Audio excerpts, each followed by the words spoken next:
Wait, so you're telling me that the iPhone SE is not going to be the only affordable iPhone to launch this year with a crazy price? Because yeah, we have some new leaks that show us a very impressive price tag for the 2020 iPhones if you look at all the options available. Samsung might be releasing their first smartphone with a camera under the display this year, and we have some in real life hands-on images of the OnePlus Z, which could be close. I'm Jaime Rivera, and according to trusted sources, today is the last day of April, but I haven't been able to confirm, so let us know in the comments. This is Pocketnow Daily, sponsored by MediaTek. Stick around to learn why you should pick MediaTek for your next product purchase.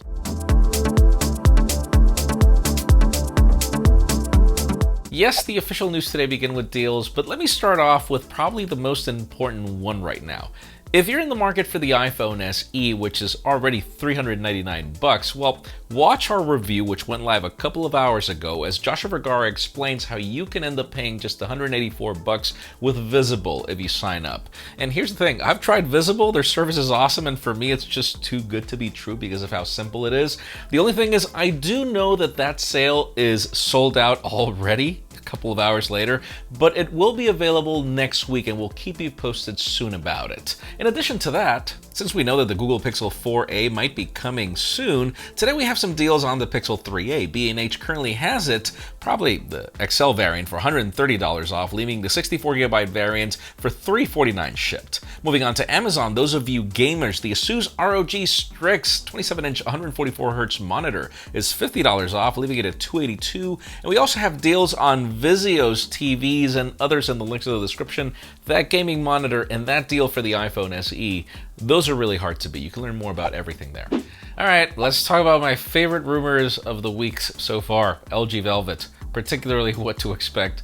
My god, this phone is really competing with the Pixel 4 and the amount of leaks that we're getting. We have some new images of the Aurora White and Aurora Gray color variants, as well as the internals of the phone. We had a closer in real life look at the 6.8-inch display and the triple cameras at the back. On the insides, we pretty much get to see what the D-brand teardown skins would look like, leaving literally nothing to the imagination. Listen, LG, just launch the phone. We don't need to see any more. By the time you do, it'll probably lose some buzz, and right now people are fighting with me over the fact that I make fun of the name. Now, does anybody remember HTC? There was a time when they were my favorite smartphone brand. They literally pretty much invented the modern smartphone as well, but the thing about it is, well, we've seen them fumble, they changed CEOs, and one of the commitments of the current one is that return to the flagship space.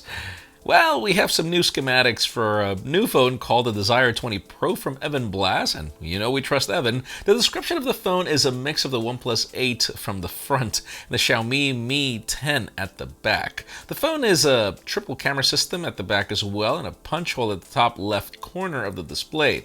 It actually passed through Geekbench, packing 6GB of RAM and running Android 10, but the rest of the specs are still a mystery, and oh my god. Alright, HTC. You want to know why your flagships failed? Because you launch a device as beautiful as the One M7 with 4 megapixels in the camera, and then you try to school people over the fact that they didn't need anything else. So how are you going to sell those 6GB of RAM right now at a time when you can get no less than 8 in a flagship? I'm already starting to worry about this phone, and I haven't even seen it.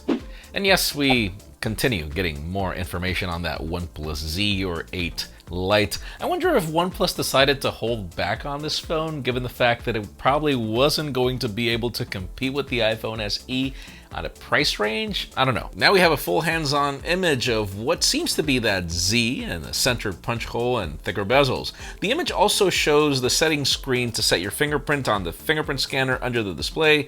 We could be getting this phone in July with a 6.4-inch display, 90Hz refresh rate, the MediaTek Dimensity 1000 processor, which also offers 5G, a 4000 mAh battery, and up to 256GB of storage. The biggest elephant in the room left is the price. What will be the price of this phone?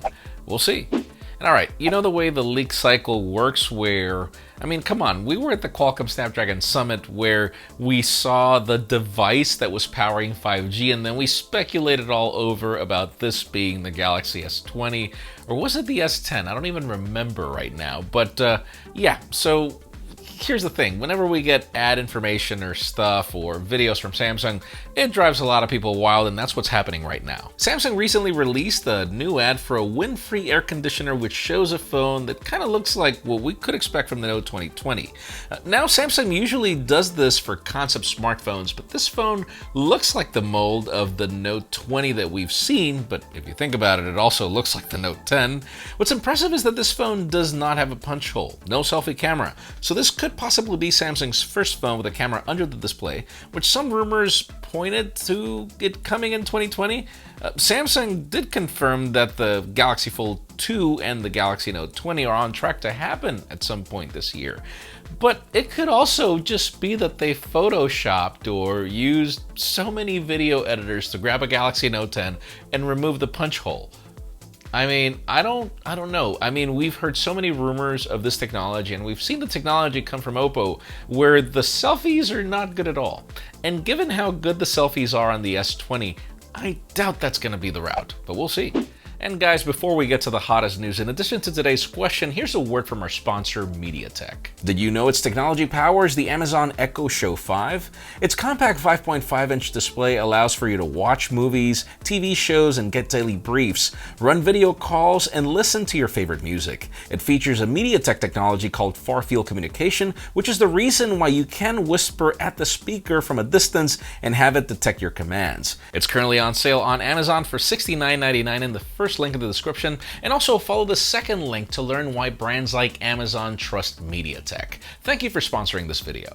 And finally, for the hottest news today, let's talk iPhone 12 and the more intense rumors that are coming that are actually not just about specs this time. Let's talk about the fact that apparently we are expecting 4 phones, 2 regulars, 2 Pro models, all with 5G, all with OLED displays.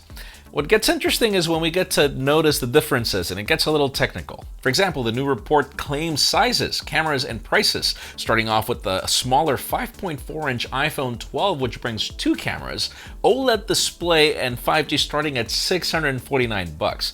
And then we have a larger 6.1-inch iPhone 12 with the same specifications and features, priced at $749. Moving on to the Pros, a 6.1-inch Pro will bring 3 cameras and the LiDAR sensor starting at $999, and finally the larger 6.7-inch Pro, which will bring the same specifications as the smaller one for $1,099.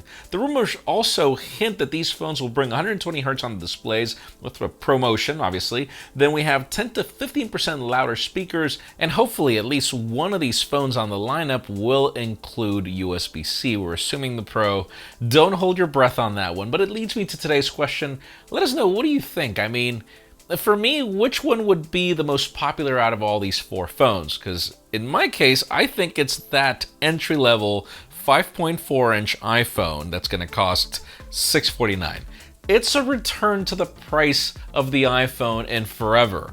The iPhone's been priced $650 since, I believe, the iPhone 3GS or the iPhone 4, and ever since then that's been the price, and it started going up after the iPhone 7. So yeah, I mean, I think that that's going to be the sleeper hit, because you're going to get all the great features and you're going to get a smaller size and hopefully a better display with no bezels for a price that's not necessarily iPhone SE territory, but still very aggressive. Let us know what you think in the comments down below, because man, if they also add 5G to that thing, that's going to be interesting. Friends, again, if you want to get the news earlier, follow us on Pocketnow.com and subscribe to our channel for more videos like this one. Also, follow us on social medias. Our extended coverage happens on Instagram, and our Pocketnow Weekly podcast is actually now happening live on Instagram, and it's also being part of IGTV. We recorded that today. Also, follow me on my personal handles to see me stay at home as well. Please give this video a thumbs up if you like what you saw. I'm Jaime Rivera. Thanks so much for watching.